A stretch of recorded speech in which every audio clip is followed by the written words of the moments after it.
ರಾಜಲಕ್ಷ್ಮಿ, ನೀನ್ ಯಾವಾಗ ಬಂದೆ? ನಾನು ಬಂದಿದ್ದನ್ನು ಕೂಡ ನೋಡ್ಲಿಲ್ವಾ? ಫ್ರೆಂಡ್ಸ್ ಜೊತೆ ಚಾಟ್ ಮಾಡ್ತಿದ್ದೀನಲ್ವಾ. ಅದು ಅಲ್ಲದೆ 16 ಮೆಂಬರ್ಸ್ ಚಾಟಿಂಗ್ ಅಲ್ಲಿದ್ದಾರೆ. ಒಂದೇ ಸಲಕ್ಕೆ 16 ಜನ ಜೊತೆ ಚಾಟ್ ಮಾಡ್ತಿದ್ಯಾ? ಹಲೋ, ಇದು ಫೈಟಿಂಗ್ ಅಲ್ಲ, ಜಸ್ಟ್ ಚಾಟಿಂಗ್. ಇದಕ್ಕೆ ಇಷ್ಟೊಂದು ಸರ್ಪ್ರೈಸ್ ಆಗ್ಬೇಕಾ? ನಾನು ಒಬ್ರ ಹತ್ರ ಮಾತಾಡಕ್ಕೇನೆ ನಕ್ಷತ್ರಗಳು ಎಣಿಸ್ತಾ ಇದ್ದೀನಿ. ಆದ್ರೂ ನಿನಗಿರೋಷ್ಟು ಟ್ಯಾಲೆಂಟ್ ನನಗಿಲ್ಲ ಬಿಡು. ಇದೇನ್ ಬ್ರಹ್ಮವಿದ್ಯೆ ಅಲ್ಲ. ಒಂದೇ ಮಾತಲ್ಲಿ ಹೇಳ್ಬೇಕು ಅಂದ್ರೆ, ಅಭ್ಯಾಸ ಆದ್ರೆ ಆಡ್ತಾನೆ ಮಾಡ್ಬೋದು ಯಾವ ಕೆಲ್ಸ ಆದ್ರೂ. ನಿನ್ ಮಧ್ಯದಲ್ಲಿ ತಪ್ಪಿಸ್ಕೊಂಡು ಬಾಲ್ನ ಗೋಲ್ ಹೊಡಿತೀಯ ಅಲ್ವಾ, ಅದೇ ತರಾನೆ. ಅದೇನೋ ಹಾಕಿ, ಇದೂನು ಅದೇ ತರಾನೆ. 1 ಮಿನಿಟ್.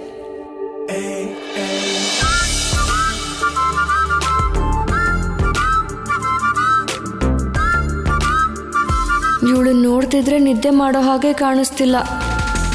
ಹಾಗಾದ್ರೆ ಇವತ್ತು ನನ್ನ ಚಾಟಿಂಗ್ ಕನ್ಸೇನಾ? ಪ್ರಭಾಸ್ ಏನಾದ್ರು ಮೆಸೇಜ್ ಮಾಡಿದಾರ ನೋಡೋಣ ಅಂದ್ರೆ ಇವಳು ಇವತ್ತು ಕೊಡೋ ಹಾಗೆ ಕಾಣಿಸ್ತಿಲ್ಲ. ಏನ್ ರಾಜಲಕ್ಷ್ಮಿ ಹಾಗೆ ನೋಡ್ತಿದ್ಯಾ? ನಿನಗ್ ನಿದ್ದೆ ಬರ್ತಾ ಇಲ್ವಾ? ನಾನಿನ್ನೂ ಆಕಳಿಸಿಲ್ವಲ್ಲ. ನಿನ್ ಬದಲು ನಾನು ಆಕಳಿಸ್ತೀನಿ, ನೀನ್ ಹೋಗಿ ಮಲ್ಕೋಬೋದಲ್ಲ. ಹಾ, ಇವಾಗ ಅರ್ಥ ಆಯ್ತು. ನಿನಗ್ ಲ್ಯಾಪ್ಟಾಪ್ ಬೇಕು ಅಷ್ಟೇ ಅಲ್ಲ?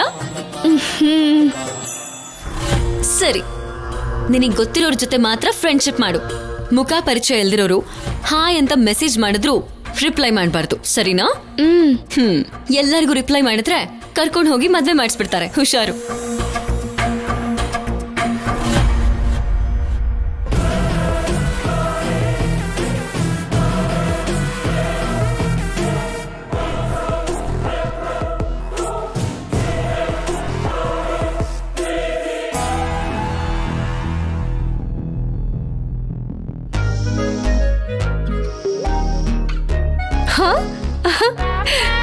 ಲಾಗಿನ್ ಆಗ್ತಿದ್ದ ಹಾಗೆ ಚಾಯು ಆನ್ಲೈನ್ ಬಂದ್ಬಿಟ್ಲು. ಏನಂತೆ? ನಾಳೆ ಸಿನಿಮಾಗ್ ಹೋಗೋಣವಾ ಅಂತ ಕೇಳ್ತಿದ್ದಾಳೆ. ಈ ಜನ್ಮದಲ್ಲಿ ನಡೆಯೋದ್ರ ಬಗ್ಗೆ ಮಾತಾಡೋದಕ್ಕೆ ಹೇಳು.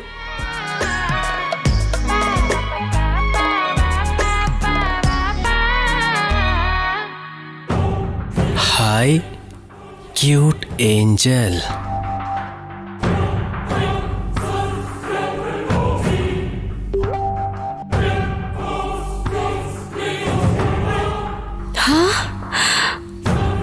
ಶ್ರೀಂಜನೇಯ, ಪ್ರಭಾಸ್ ಕೂಡ ಆನ್ಲೈನ್ ಇದ್ದಾರೆ. ಈ ವಿಷಯನ ಆದ್ಯಾಗ ಹೇಳಿದ್ರೆ ಪರಿಚಯ ಇಲ್ದೇ ಇರೋರಿಗೆ ಯಾಕೆ ಮೆಸೇಜ್ ಮಾಡ್ತೀಯಾ ಅಂತ ಹೇಳ್ತಾಳೆ. ಇನ್ನೂ ಯಾಕೆ ಇವಳು ರಿಪ್ಲೈನೇ ಮಾಡಿಲ್ಲ? ಅಷ್ಟಕ್ಕೂ ಪ್ರಭಾಸ್ ಗೊತ್ತಿಲ್ಲದೆ ಇರೋರೇನಲ್ವಲ್ಲ, ಎಲ್ರಿಗೂ ಗೊತ್ತಿರೋರೇ ಅಲ್ವಾ? ಅದು ಅಲ್ಲದೆ ತುಂಬಾ ಒಳ್ಳೆಯವರು.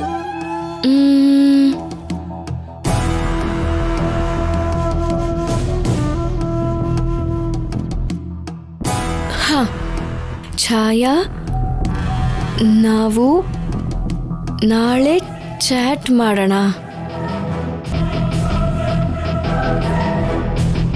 Cute angel.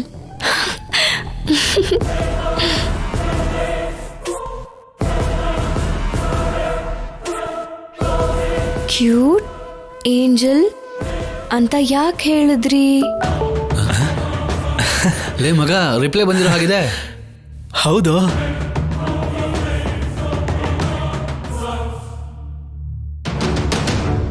ನೀನು ಏಂಜಲ್ ಹಾಗೆ ಇದೆಯಾ, ಅದಕ್ಕೋಸ್ಕರನೇ.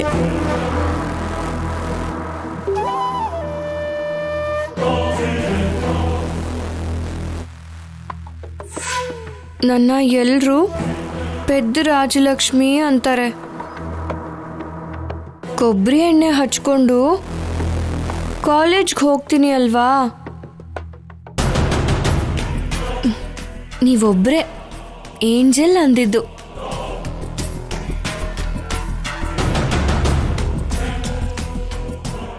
ನಿನ್ನ ಎಲ್ಲರ ಹಾಗೆ ನಾನು ನೋಡ್ತಾ ಇಲ್ಲ ರಾಜಲಕ್ಷ್ಮಿ.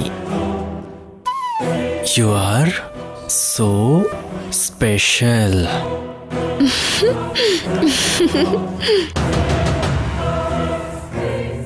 ರಾಜಿ, ಇನ್ನಕ್ಕಿದ್ ಸಾಕು. ಲಾಗೌಟ್ ಮಾಡಿ ಮಲ್ಕೋಬಾ. ಛಾಯಾಗೂ ಮಲ್ಕೊಳಕ್ ಹೇಳು. ಆಯ್ತು ಆದ್ಯ, 2 ನಿಮಿಷದಲ್ಲಿ ಆಫ್ ಮಾಡ್ತೀನಿ.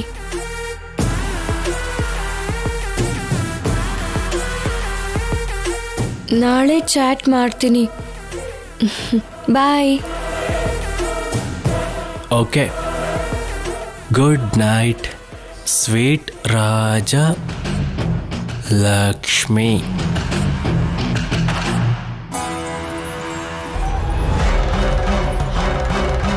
ಲೋ ಮಗ, ಇದೇನಾದ್ರೂ ಅವ್ರ ಮನೆಯವ್ರಿಗೆ ಗೊತ್ತಾದ್ರೆ ಗಲಾಟೆ ಆಗಲ್ವೇನೋ? ಇಂಥ ಅಮಾಯಕರೇ ಮನೇಲಿ ಗೊತ್ತಿಲ್ದಿರೋ ಹಾಗೆ ಜಾಗ್ರತೆ ವಹಿಸ್ತಿದೀವಿ ಅಂತ ಬುಟ್ಟಿಲ್ ಬೀಳ್ತಾರೆ. ನೀನ್ ಸಾಮಾನ್ಯದವನಲ್ಲ ಕಣೋ, ಬಲ್ ನನ್ ಮಗ.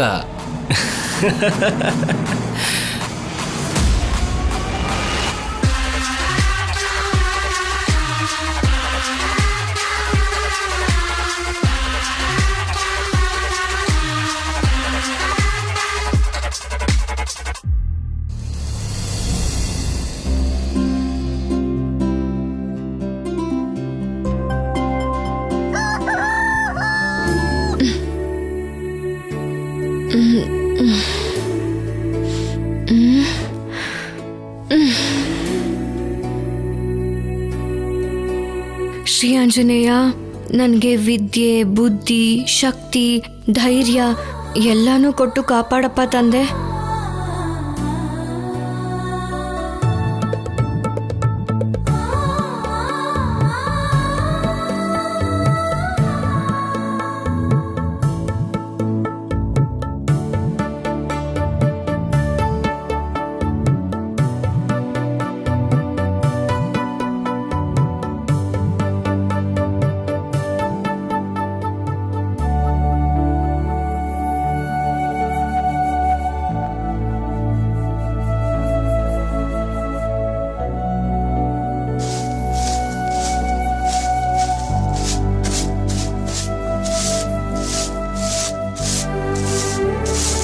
ಅಯ್ಯೋ, ಇವತ್ತು ಈ ಕೆಲಸನೆಲ್ಲ ನಾನೇ ಮಾಡೋಣ ಅಂತ ಅನ್ಕೊಂಡಿದ್ದೆ.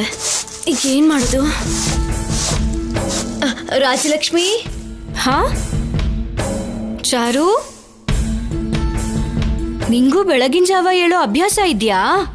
ಇಲ್ಲ ಇಲ್ಲ, ಆಚೆಯಿಂದ ಏನೋ ಶಬ್ದ ಕೇಳಿಸ್ತಿತ್ತಲ್ಲ, ಅದಕ್ಕೆ ಎದ್ ಬಂದೆ.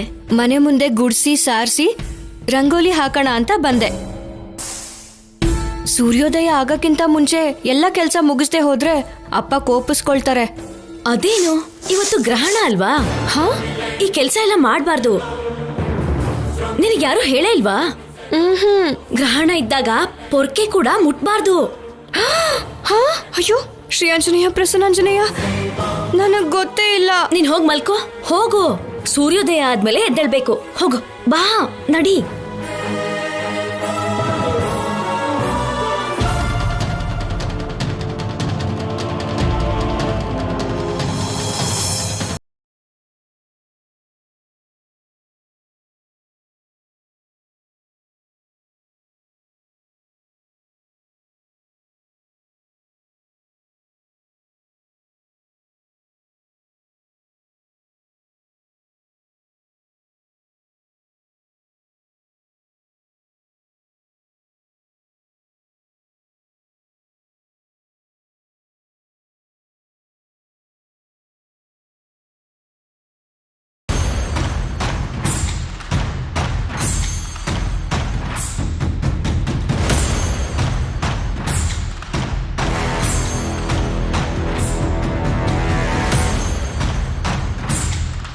ಯಾಕಮ್ಮ ನೀನ್ ಮಾಡ್ತಿದ್ಯಾ?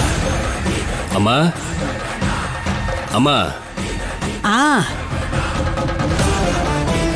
ಏನ್ ರಾಜು?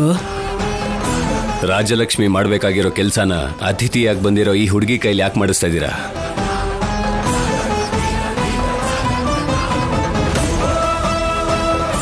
ಅಯ್ಯೋ ಅಯ್ಯೋ ಅಯ್ಯೋ ರಾಮ, ನಮ್ ಚಾರು ಹತ್ರ ಕೆಲಸ ಮಾಡಿಸ್ತಿದ್ದೀರಾ?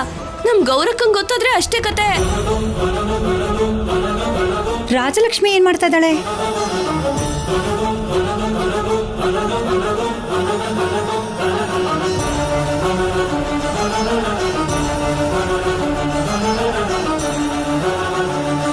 ರಾಜಿ ರಾಜಿ ರಾಜಿ ಎದ್ದೇಳಿ. ರಾಜಿ ಬಾ. ಏನಮ್ಮ, ಏನಾಯ್ತು? ನಿಮ್ಮಪ್ಪ ಕರೀತಿದ್ದಾರೆ, ಬಾರೆ ಬಾರೆ.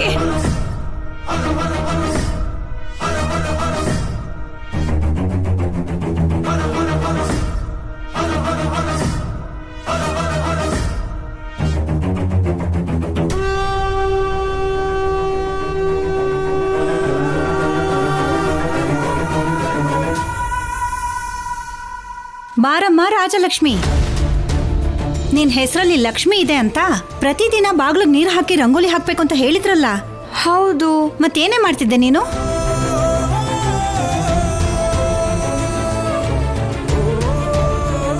ಗೊರ್ಕೆ ಹೊಡ್ಕೊಂಡು ಮಲ್ಕೊಂಡಿದ್ಯೇನೋ. ನೀನ್ ಮಾಡ್ಬೇಕಾಗಿರೋ ಕೆಲ್ಸನ ಇಲ್ಲಿ ನಮ್ ಚಾರು ಮಾಡ್ತಿದ್ದಾಳೆ. ಚಾರು ಯಾಕೆ ಮಾಡ್ತಾಳೆ? ಅಷ್ಟಕ್ಕೂ ಇವತ್ತು ಗ್ರಹಣ ಅಲ್ವಾ? ಇದನ್ನೆಲ್ಲ ಏನು ಮಾಡಬಾರ್ದಲ್ವಾ? ಹಾಗಂತ ಯಾರು ಹೇಳಿದ್ದು?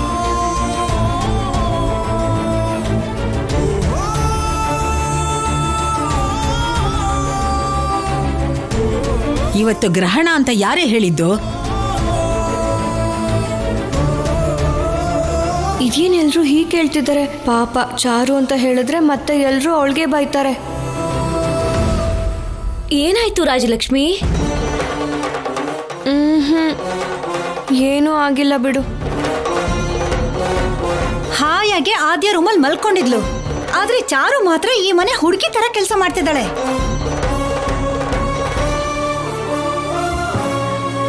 ಪರವಾಗಿಲ್ಲ ಅತ್ತೆ, ನಮ್ ಮನೇನ ನಾವೇ ಸ್ವಚ್ಛ ಮಾಡ್ಕೋಬೇಕಲ್ವಾ?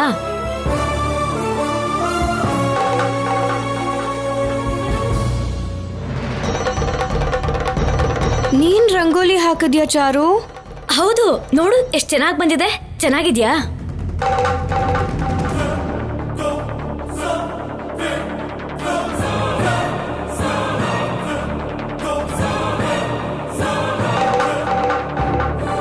ನನಗೆ ಕೆಲಸ ಮಾಡಬಾರ್ದು ಮಲ್ಕೋ ಅಂತ ಹೇಳಿ ಎಲ್ರ ಹತ್ರ ಹೊಗಳ್ಸ್ಕೋಬೇಕು ಅಂತ ಈ ಥರ ಮಾಡಿದ್ಯಾ?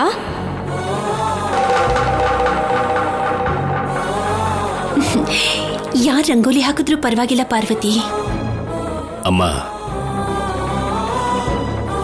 ರಾಜಲಕ್ಷ್ಮಿ ಮಾಡಬೇಕಾಗಿರೋ ಕೆಲಸನ ರಾಜಲಕ್ಷ್ಮಿನೇ ಮಾಡಬೇಕು.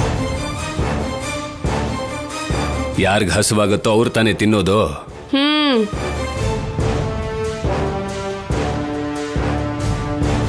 ಅವಳಿಗೆ ಆಯಾಸ ಆಗಿರ್ಬೇಕು ರಾಜು. ಇಲ್ಲಮ್ಮ, ಆದ್ಯ ರೂಮ್ಗೆ ರಾಜಲಕ್ಷ್ಮಿ ಹೋದ ಮೇಲೇನೆ ಈ ಬದಲಾವಣೆ ಬಂದಿರೋದು.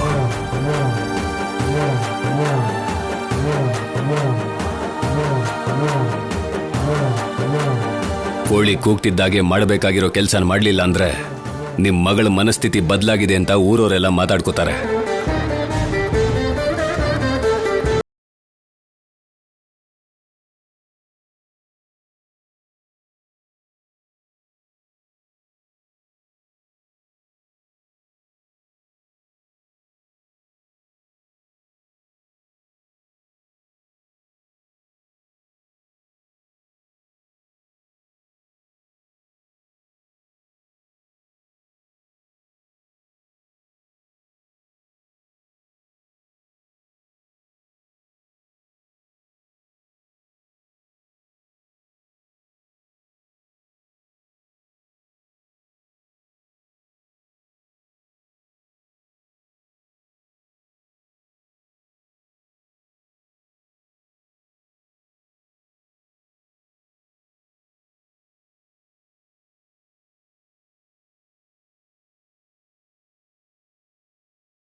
ಹಾಕ್ಬೇಕು.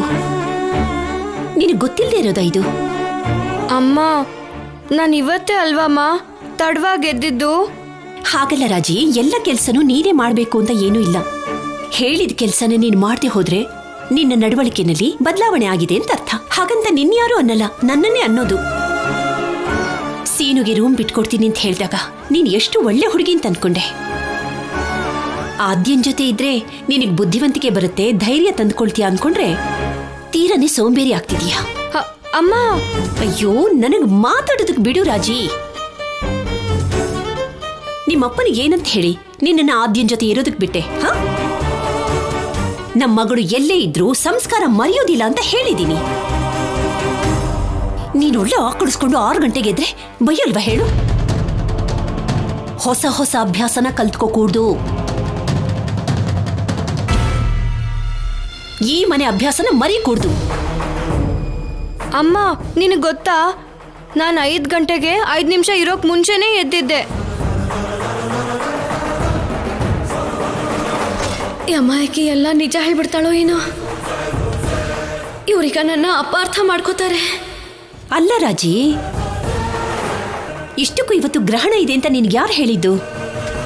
ಅದು ನಾನೇ ದೊಡ್ಡಮ್ಮ.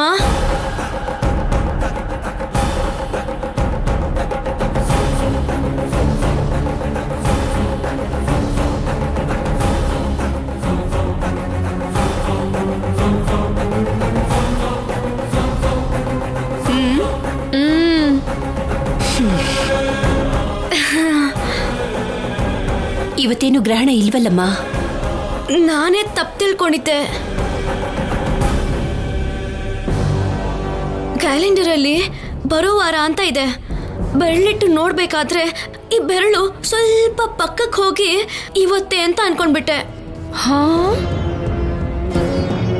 ಆ ಬೆರಳನ್ನ ಕತ್ತರಿಸ್ಬಿಡ್ಬೇಕು. ಪಕ್ಕಕ್ಕೆ ಹೇಗೆ ಹೋಗುತ್ತೆ? ಎಲ್ಲ ಇವಳು ಡ್ರಾಮಾ ಅಷ್ಟೆ. ಇವಾಗ ನಂಬಿದ್ಯಾ ಅಮ್ಮ? ಚಾರು ಹೇಳಿದ್ದಕ್ಕೆ ನಾನು ಹೋಗಿ ಮಲ್ಕೊಂಡಿದ್ದು. ಅದು ಗೊತ್ತಾದ ಮೇಲೂ ರಂಗೋಲಿ ಯಾಕೆ ಹಾಕಕ್ ಹೋದೆ ಚಾರು?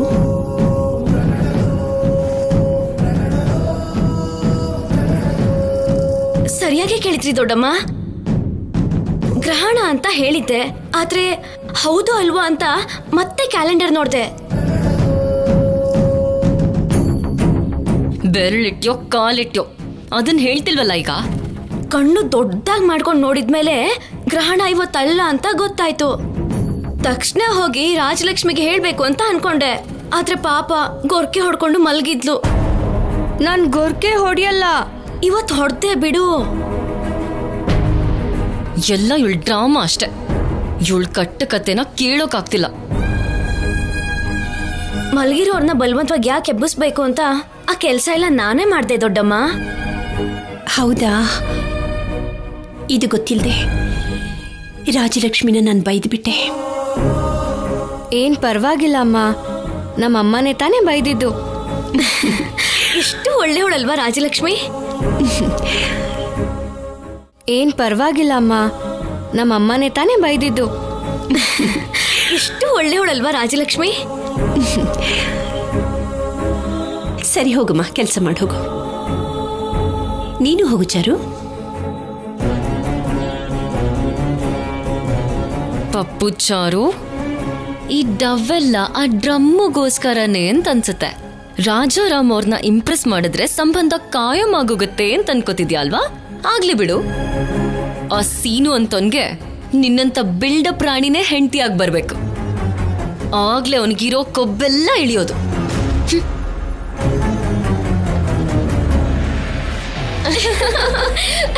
ಚಿಕ್ಕಮ್ಮ, ಚಿಕ್ಕಮ್ಮ,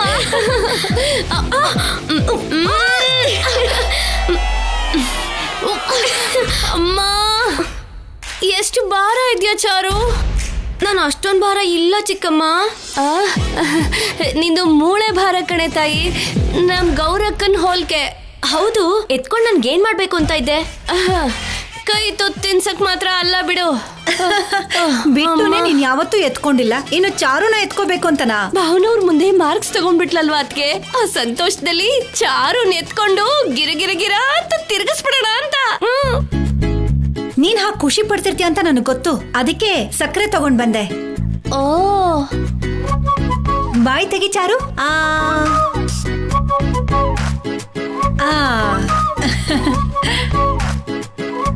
ದೊಡ್ಡಪ್ಪ ಮೆಚ್ಕೊಂಡ್ರೆ ನೀವಿಷ್ಟು ಸಂಭ್ರಮ ಪಡ್ತೀರಾ ಅಂತ ಅನ್ಕೊಂಡೇ ಇರ್ಲಿಲ್ಲ ಗೊತ್ತಾ? ನಾನ್ ಹೇಳಿದ್ದೆ ಅಲ್ವಾ ನಿಂಗೆ, ಅವ್ರ ಗ್ರೀನ್ ಸಿಗ್ನಲ್ ಕೊಟ್ರೆ ಗೂಡ್ಸ್ ಗಾಡಿನೇ ಅಲ್ಲ, ಈ ಮನೇಲಿರೋರು ಎಲ್ಲ ಹೋಗ್ತಾರೆ ಅಂತ. ಹೌದು ಅದ್ಕೆ